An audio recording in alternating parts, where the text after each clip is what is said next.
మీరు మాట్లాడుతుంటే నాకు అర్థమైంది అణువున మెగా స్టార్. ఆయన ఆయన సినిమా ఇండస్ట్రీలో యాక్టర్గా వచ్చిన వాడికి మాత్రం ఆయన లేకుండా ఉండడండి. లోపల ఎక్కడో ఒక్కడ కనపడతారు, మాటలోనో పాటలోనో డ్యాన్స్లోనో, మనకి తెలియకుండా కూడా ఆయన లోపలికి వచ్చేస్తారు. అవునండి. సో మీరు ఇండస్ట్రీకి వచ్చిన తొలినాళ్లలో బికాస్ మెగాస్టార్ గారు ఆయన స్వయం కృషిని నమ్ముకునే వచ్చి ఇలా ఎన్నో వేల లక్షల మందికి ఇన్స్పిరేషన్. అలాగే ప్రభాకర్ గారు కూడా బుల్లితెరకి అలా ఎంట్రీ ఇచ్చినప్పుడు నో సపోర్ట్, అసలు బ్యాక్గ్రౌండ్ కూడా లేరు. నాకు తెలిసి దూర చుట్టాలు కూడా లేరు కదా ఇండస్ట్రీ. ఇప్పటికీ లేరు. ఇప్పుడు వస్తే ఎవరన్నా మా పిల్లలు మా ఆవిడ వాళ్ళు వచ్చారు తప్ప మా ఎవరు ఇక్కడ లేరు, ఎవరు లేరు. So what made you sir, అంటే అఫ్ కోర్స్ మీరు మునుపు ఇంటర్వ్యూస్లో కూడా ఇది చెప్పున్నారు, బట్ నేను అడుగుతున్నా what made you to come in to this industry? అసలు ఎక్కడి నుంచి వచ్చింది ఇంత ధైర్యం అప్పుడు? అంటే ఇండస్ట్రీకి రావాలని రాలేదండి, టు బి ఫ్రాంక్. నేను పోలీస్ డిపార్ట్మెంట్లో పనిచేసేవాడిని. ఆ తర్వాత ఇక్కడ పీజీ చేశాను. ఆ పీజీ నాకు ఉస్మానియాలో పీజీ చేయాలనేది ఒక కోరిక, గోల్. అంటే ఉస్మానియా యూనివర్సిటీ అంటే పెద్దగా ఉంటుంది. మేము చదువుకునే రోజుల్లో ఖమ్మంలో ఉన్నప్పుడు హైదరాబాద్లో యూనివర్సిటీ ఆ బిల్డింగే ఇప్పటికీ ఎలా ఉంటుందో చూడండి. అసలు అందులో అడుగు పెడితే అదృష్టం అని. సీట్ రావడం కోసం ఏ కోర్సులు రాస్తే బెటర్ అని ఎకనామిక్స్లో నేను టాప్. అది రాసి ఒకవేళ అది రాకపోతే ఈజీ ఏముందని ఒక థియేటర్ ఆర్ట్స్ అని ఒకటి ఉంది, అప్పుడే స్టార్ట్ అయింది ఫస్ట్ బ్యాచ్. సో అది కూడా రాస్తే అందులో సీట్ వచ్చింది. సో నిజాం కాలేజీలో స్టార్ట్ అయింది ఫస్ట్ ఇయర్. సెకండ్ ఇయర్ యూనివర్సిటీకి షిఫ్ట్ అయింది మంచిగా. సో కోరిక తీరిపోయింది. అలా దాంట్లోకి రావడం వల్ల ఆ ఇయర్ ఫస్ట్ కాబట్టి మాకు హాస్టల్ ఇవ్వలేదు, ఒక రూమ్లో దిగాలి. అప్పుడు ఎలా అనుకుంటే మా సూపర్ సీనియర్ ఇక్కడ చాణక్య సీరియల్లో యాక్ట్ చేస్తున్నారు, శ్రీనివాస్ రెడ్డి గారు అని కమెడియన్. ఆయన ఖమ్మంలో కనిపించాడు. అన్న బాగున్నారా అన్న, మీరు సీరియల్లో వస్తున్నారు దూరదర్శన్లో అంటే అవునవును రేపు వెళ్తున్నా, మళ్ళీ రేపు షూటింగ్ ఉంది అన్నాడు. అన్న మరి ఎట్లుంటారు ఎక్కడ ఉంటారు అన్న అంటే రూమ్ అంటే నేను కొన్ని రోజులు మీ రూమ్లో ఉండొచ్చా, నాకు హాస్టల్ లేదన్నా ఇక్కడ చదువుకోవడానికి వచ్చానంటే రా సరే అన్న ఏమేమి తీసుకురా, ఒక బియ్యం బస్తా తీసుకురా, ఒక పచ్చళ్ళు తీసుకురా, సరే హ్యాపీగా తీసుకొని వచ్చి ఆయనతో పాటు కలిసి వచ్చేసాను. నైట్ వచ్చి కూర్చున్న తర్వాత పొద్దున్నే లేచి ఆయన వెళ్ళిపోతుంటే నేను నిద్ర లేచాను రూమ్లో. ఎక్కడికి వెళ్తానన్నా షూటింగ్ అంటే నేను ఒక్కడే ఏం చేస్తాను ఇక్కడ, నాకు 2 days టైం ఉంది హాస్టల్కి అక్కడ కాలేజ్కి వెళ్ళడానికి, నేను కూడా వస్తాను వెళ్ళిపోయానండి. అదే రోజు యాక్టింగ్లో ప్రదీప్ గారు నన్ను యాక్టింగ్ చేయమని అడిగారు. అలా చూడగానే నువ్వెవరు అంటే వాళ్ళ ఖమ్మం అండి సేమ్ అండి.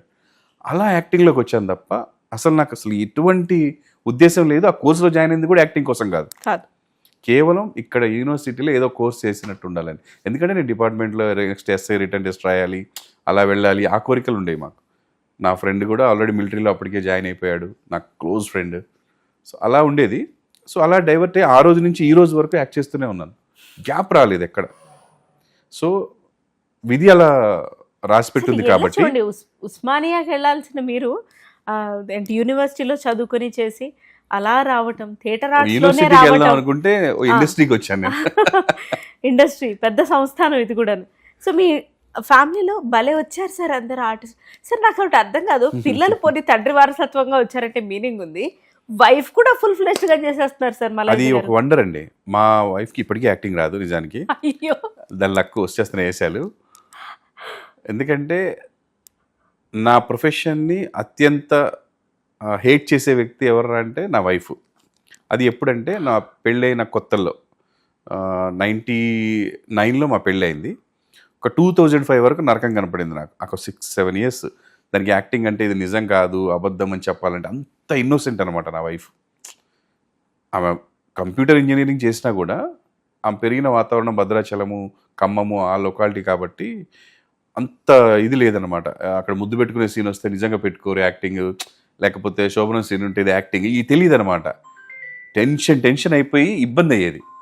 అప్పుడు నేను ఏం చేసేవాడిని అంటే పెళ్ళైన కొత్తల్లో మీరు నమ్మరు, నేను వెనక్కి వెళ్ళిపోయి తెలియకుండా మెయిన్ ఆఫ్ చేసేవాడిని మా రూమ్ వరకు. ఆ సీన్ అయిపోయాక మళ్ళీ ఆన్ చేసేవాడిని. అంటే అంత అమాయకత్వం ఉండేది. అలిగిపోయి కొంచెం మాట్లాడకపోవడం, అసలు నా దగ్గర రాకపోవడం, నన్ను ఒక అసహ్యంగా చూడు ఇట్లుండేది. అసలు ఎందుకు యాక్టింగ్, నువ్వు మంచి డిపార్ట్మెంట్లోనే ఉన్నావు కదా, అదే చేసుకోవచ్చు కదా అని మాట్లాడేది. కానీ ఇది నాకు మంచిగా అనిపించింది ప్రొఫెషన్. అది నాకు నచ్చలే నా ప్రొఫెషన్. ఫస్ట్ నేను ఇష్టంగా వెళ్ళాను అంకుశం సినిమా చూసి డిపార్ట్మెంట్లో, కానీ నాకు అప్పుడున్న పరిస్థితులు నాకు నచ్చలే. మేబీ నా పోస్ట్ చిన్నదవడం వల్లనో, నా పైన చాలామంది ఉండడం వల్లనో నాకు అది నచ్చలే. సో ఇది బాగా నచ్చింది నాకు. అంటే మనం వెళ్ళి ఒక 2-3 గంటలు పనిచేస్తేనే 300 ఇస్తున్నారు. అక్కడ మేము 24 గంటలు పనిచేస్తే కూడా మాకు 250 అంత పడేది పర్ డే అంతే. చాలా కష్టంగా ఉండేది. ఇది చాలా బాగుంది, పేరు వచ్చింది, అందరూ అడుగుతున్నారని చెప్పి నేను. సో అందుకని మా ఆవిడని కన్విన్స్ చేశాను. ఇప్పుడు చూస్తే నేను చేయనన్నా మా ఆవిడ వెళ్ళమంటది, వెళ్ళి ఒప్పుకో ఎందుకు ఒప్పుకో అంటది. అంత ఇండస్ట్రీ గురించి తెలిసిపోయిన తర్వాత కొన్ని సంవత్సరాల తర్వాత ఒక ఐడియా వచ్చి మా బాబుని తన్ని షూటింగ్ తీసుకెళ్ళా. అప్పుడు చూసింది అక్కడ అన్ని చూసి ఓ ఇంతేనా అని చిన్న చేంజ్ వచ్చేసింది. మామూలు చేంజ్ రాలేదు. తర్వాత నేను నిజంగా తప్పు చేసినా మా ఆవిడకి అనుమానం వచ్చేది కదా పాపం, అంత అమాయకురాలు పాపం. చెప్తున్నాను అంటే మధ్యలో ఎప్పుడన్నా నిజంగా తప్పు చేసినప్పుడు కూడా తనకి ఏమి తెలియదు, తన మైండ్లో ఏమి ఉండేది కాదు. ఫేర్ మైండెడ్ పర్సన్ ఫ్రెండ్షిప్ అనేది లేదు సార్, సారీ, ఎందుకంటే తప్పు ఒప్పులని నేను యాక్సెప్ట్ చేయను. మీరంతా ఫేర్ మైండెడ్ పర్సన్ అయితే అలా మీరు చెప్పగలుగుతారు. ఎంత గట్స్ కావాలి తెలుసా? గట్స్ కాదండి, మన ఎస్పెషల్లీ ఆర్టిస్టులు, కొంత పొలిటికల్ లీడర్స్, లేకపోతే ఫేమస్ ఫిగర్స్ ఎవరు ఉంటారో వాళ్ళు ఓపెన్ బుక్స్ అండి. ఇప్పుడు ఎవరో గుట్టుగా ఏదో జాబ్ చేసుకుంటూ బతికే వాళ్ళంటే వాళ్ళు ఎవరు చెప్పాల్సిన అవసరం లేదు. మనం చెప్పినా చెప్పకపోయినా కొన్ని విషయాలు తెలుస్తాయండి. కొన్ని చెప్పొచ్చు, కొన్ని చెప్పకూడదు, కానీ చెప్పినా పర్వాలేదు అనిపించినప్పుడు ఏం కాదండి. ఇప్పుడు మనం ఎందుకు ఒక మంచి విషయం జరగడానికే చెప్తాం తప్ప చెడు చేయమని చెప్పం. జీవితంలో తప్పులు అందరితో జరుగుతాయి, అవి సరిదిద్దుకొని బతికేవాడు, మళ్ళా తప్పు చేయకుండా ఉండేవాడు మనిషి. అసలు తప్పే చేయకుండా ఉండేవాడు మనిషి అంటే నేను నమ్మను. అలాంటి మనుషులు ఉన్నారని కూడా నాకు తెలియదు. ఒక విషయంలో కాకపోవచ్చు, ఇంకొక విషయంలో, అయితే ఇంకొక విషయంలో ఎప్పుడో ఒకసారి మనిషి తప్పు జరుగుతుందండి. ఎందుకంటే అది దేవుడు పెట్టే పరీక్ష అనుకుంటాను. నువ్వు దాన్ని ఎలా తీసుకుంటావు, ఆ తప్పులోనే ఉండిపోతావా, దాంట్లోంచి బయటకు వస్తావా అని. ఇప్పుడు ప్రతి ఒక్కరు మన ఫ్రెండ్స్ కూడా మందు తాగమంటారు, మందు తాగుతాము, బానిసలు అవుతామా, అది జస్ట్ తాగేసి వదిలేస్తామా? వేరేది కూడా అంతే వస్తుంది, టచ్ వస్తుంది లైఫ్లో. అక్కడ బానిసలు అయిపోతామా, బయటకు వస్తామా? ఇలా ఒక యాక్సిడెంట్ జరుగుతుంది, అక్కడే ఉంటాం కదండి, మళ్ళీ రిపేర్ అయిపోయి మళ్ళీ మంచిగా వస్తాం కదా. So that is also same అని లైఫ్లో నమ్ముతుంటాను నేను. ఇది ప్రతి ఒక్కరి జీవితంలో జరగవచ్చు, కొంతమందికి జరగకపోవచ్చు, వాళ్ళ అదృష్టం. సో కొన్ని జరుగుతాయి, కొన్ని విధిలిఖితం ఉంటాయి. దాని తర్వాత తెలిసి మన వాళ్ళని ఎప్పుడైనా సరే మనం బాధ పెడితే మాత్రం అది పెద్ద తప్పు. సో నా అదృష్టం ఏంటంటే నా వల్ల ఎవరు బాధపడలేదు, ఎవరి వల్ల నేను బాధపడలేదు. దిద్దుకునే ఛాన్స్ కూడా లైఫ్లో చాలా ఈజీగా వచ్చింది, దాన్ని నిలుపుకునే ఛాన్స్ కూడా నాకు వచ్చింది, నిలుపుకున్నాను అంతే.